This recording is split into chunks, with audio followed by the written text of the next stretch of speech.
Que Dieu restaure son âme. Et la personne qui est en train de parler dans cette portion, ce n'est pas n'importe qui. Je dis ce n'est pas n'importe qui. C'est un roi. Il s'agit du roi David. Et ce n'était pas n'importe quel roi. Il s'agit du roi David. Et le roi David, il parlait à son Dieu.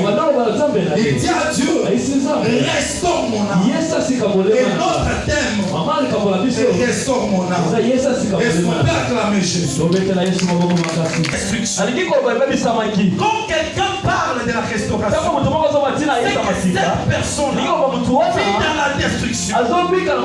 Tu ne peux pas parler de la restauration si tu ne parles pas de la destruction. C'est que pendant que David était en train de dire à Dieu, restaure mon âme, il y avait quelque chose qui a été détruit dans sa vie. Et ce soir aussi, ceux qui sont là ce soir, ce sont les hommes et les femmes qui ont conscience de ce qui s'est passé dans leur vie. Chacun de nous ce soir, même le pasteur, il y a un domaine de sa vie où quelque chose ne va pas, où il a besoin de la restauration. Cette année pour nous, ça doit être une année de la restauration. J'étais en train de lire hier ceci. Pourquoi on doit parler de la restauration?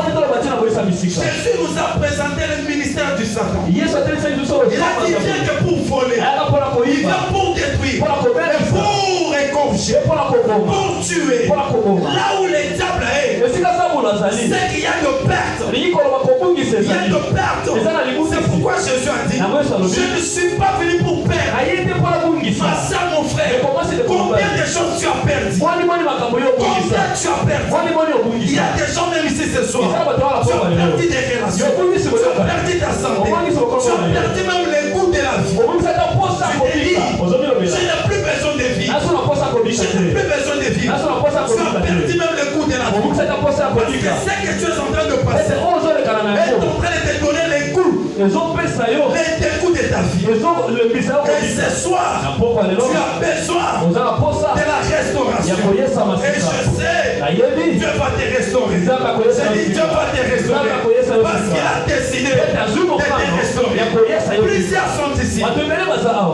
Vous pouvez vivre dans une même maison. Mais vous ne vous entendez pas.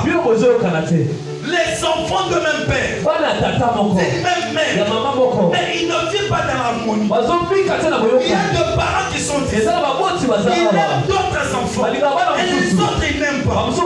Maman, papa, c'est ton enfant, c'est ta fille, c'est ton fils. Mais pourquoi aimer les autres et haïr des autres? Dans de telles familles, la bénédiction de Dieu ne peut jamais arriver dans cette famille.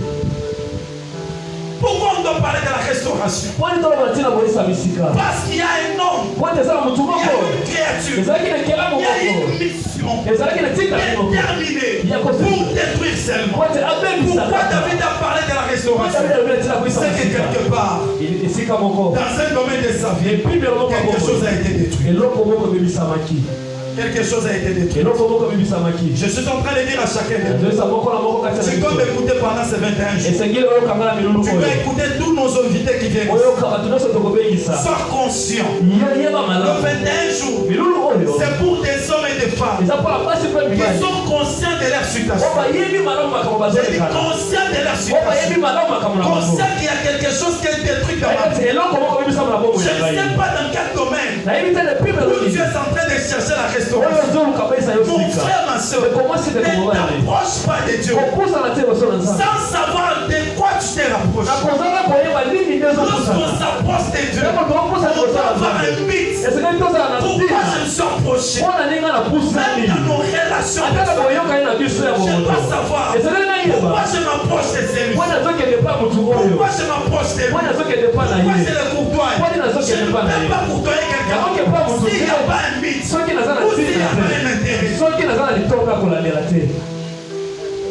Si tu t'approches une personne sans avoir le but, tu es en train de perdre ton temps. Mais je sais que ce soir, tu n'es pas ici pour perdre le temps.